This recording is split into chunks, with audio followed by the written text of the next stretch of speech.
The Israeli cabinet, the security cabinet, meeting an emergency session right now after midnight. They're in Tel Aviv at the defense ministry. What can you tell us? What are they considering?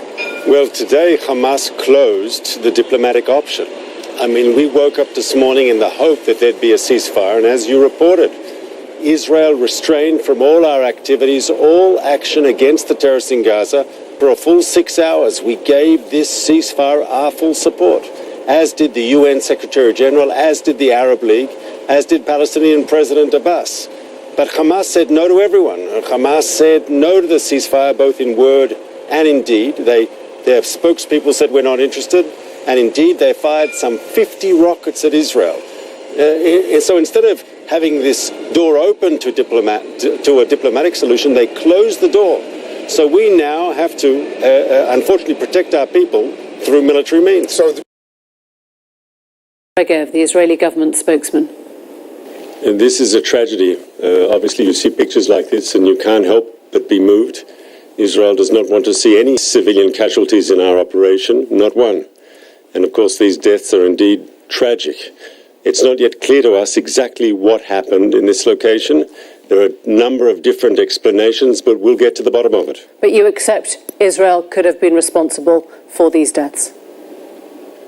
I accept that it could have been Israeli fire. It's not clear.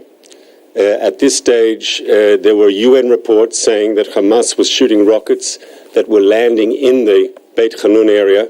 So we can't exclude that possibility that it was Hamas rocket fire.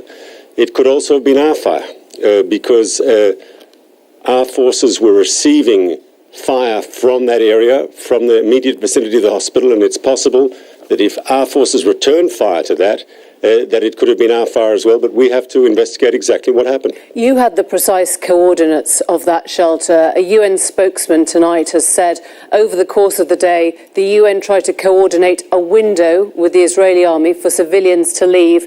It was never granted. Do you accept that? No, I do not. We accepted that there be a humanitarian corridor to allow people to leave between 10 a.m. local time and 2 in the afternoon. We accepted that. So why didn't the army get that right?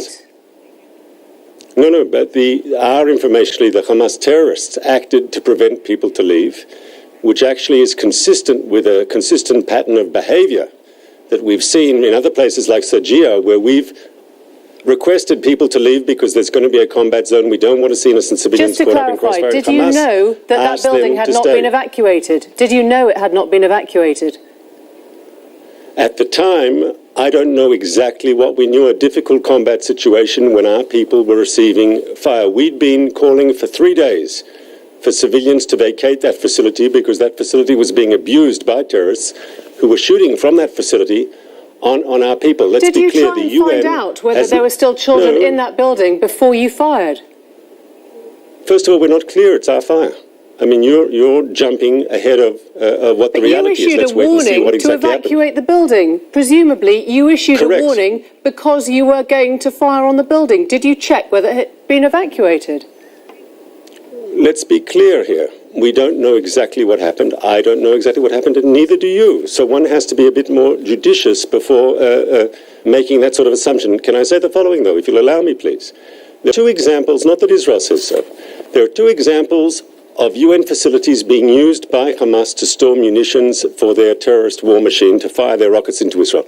The UN Secretary General himself released a statement, and I can quote if you'll allow me. He said specifically, those doing so are endangering the lives of innocent civilians. If Hamas is turning UN schools into areas where it conducts its war machine, its terror war machine against Israel. And the UN also the UN Secretary General, over the course of the day, primary responsibility rests with those terrorists. We don't want to see any fighting around UN facilities. Unfortunately, the terrorists have forced that fight upon us. Okay, the UN tried to coordinate a window with the Israeli army for civilians to leave, and that was never granted. Now, either the Israeli army is not speaking to the government, or else you're calling him a liar. Which is it? What does this mean, these leafleting, calling up people in northern Gaza right now saying evacuate, evacuate, evacuate? What does that suggest? Well, unfortunately, from that northern part of the Gaza Strip, we've had a lot of these deadly rocket attacks on the very heart of our country. Those missiles that Hamas is shooting at us come from that specific area. And before we attack, we want to see if we keep the civilian population out of harm's way and get them out of the area. As you know, Israel accepted that Egyptian-sponsored ceasefire, stopped firing their airstrikes against Hamas targets for about 6 hours. Hamas, on the other hand, continued launching rockets into Israel. Why did you do that? Why did you reject that ceasefire? Because, you know, the argument is you could have saved some Palestinian lives if you would have agreed to the ceasefire. Well, first of all, let's be fair. In a combat situation, there are also, reality is very difficult. Anyone in the army can tell you that. Anyone who's seen combat can tell you that. My information is that Israel agreed to a 4-hour period for a humanitarian corridor, and that was disrupted by the Hamas terrorists themselves, who didn't want to let the terrorists leave. So you knew there were children in that building? That is a consistent pattern of behavior by the terrorists who deliberately want to leave civilians to protect their military machine as human shields. Inside that building. I don't know that. I don't know that, and you don't know that. I'm sorry. That's not correct. You knew that that was being used as a shelter by people fleeing the fighting in northern Gaza. You knew there were women and children who had come there to seek shelter. We've been asking people to leave. And you knew that they hadn't been able to leave that building. And in the middle... Once again, you are making presumptions based on information that you have or have not, or what you're suggesting that information you have. We don't know that for a fact. But you said you were going to hit it. To hit it, you killed them. You knew there were children in that building. Sorry, how do you know? The UN itself reported that there was Hamas rocket fire falling in Beit Hanun. How do you know it was Israel? I mean, I'm not excluding the possibility, but it's a difficult combat situation, and you have all the answers.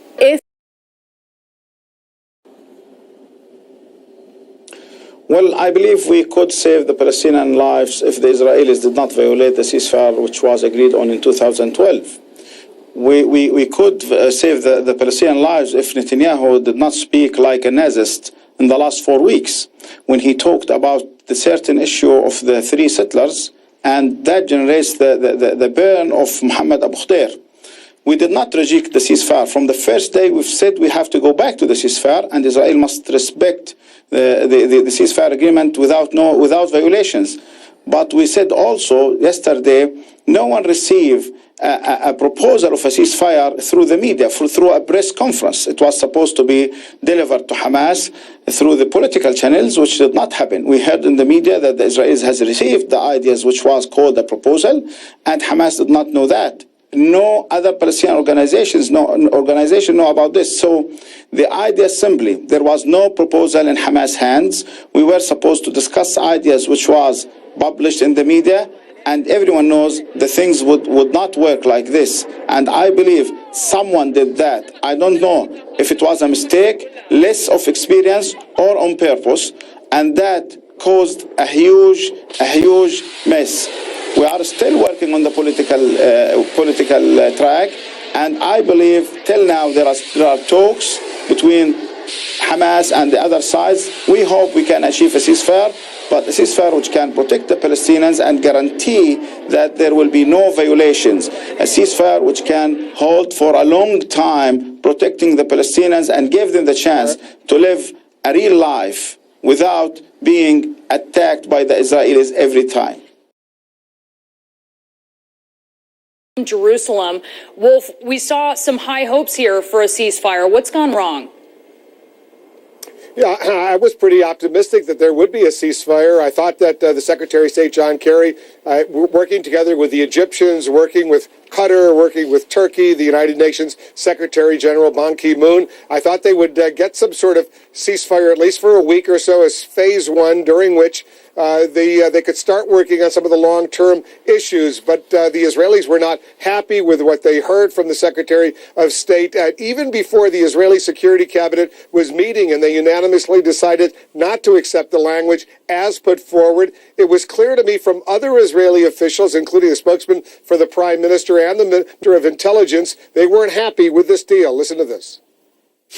We want to come out of this with a sustained period of quiet. We don't just want a timeout for Hamas to recharge its batteries and to have more rockets on Israel.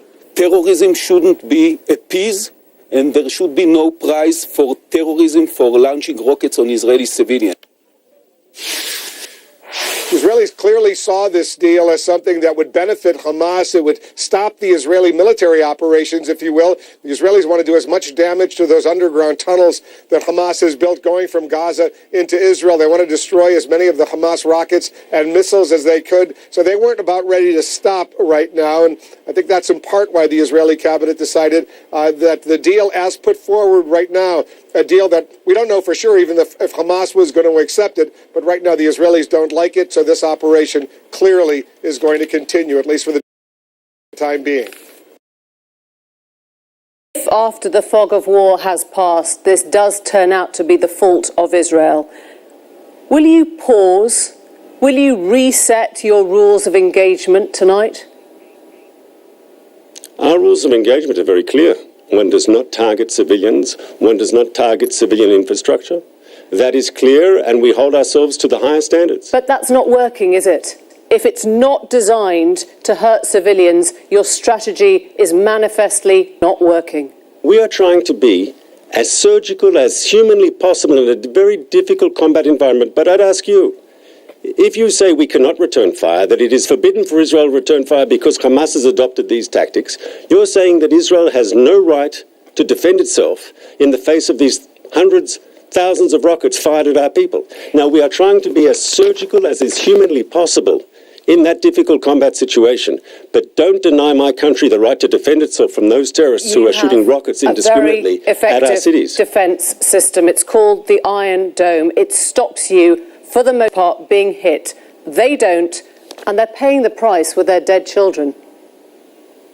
No, Hamas is responsible for the Israeli casualties and for the Palestinian casualties, because Hamas said no to a ceasefire a week ago. A ceasefire. Wolf, do you think there are any conditions where Israel would accept a 7-day ceasefire or thereabouts?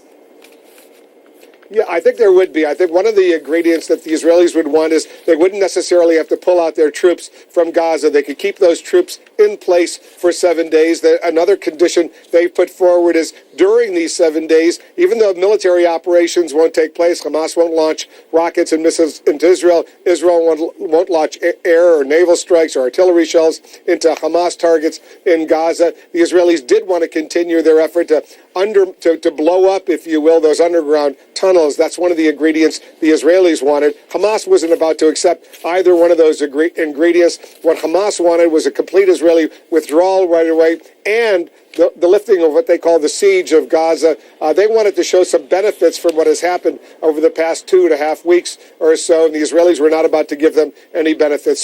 So right now, if Secretary Kerry thinks he still can come up with some sort of ceasefire, he's got an enormous amount of work to do. Ceasefire proposed by Egypt and supported by the UN and the Arab League. Why is this conflict persisting? Because Hamas refuses to accept an Arab League ceasefire proposal. Mark Regev, thank you very much. Thank you. Sure does. He's trying very hard. Wolf Blitzer in Jerusalem. Thank you. Thank you.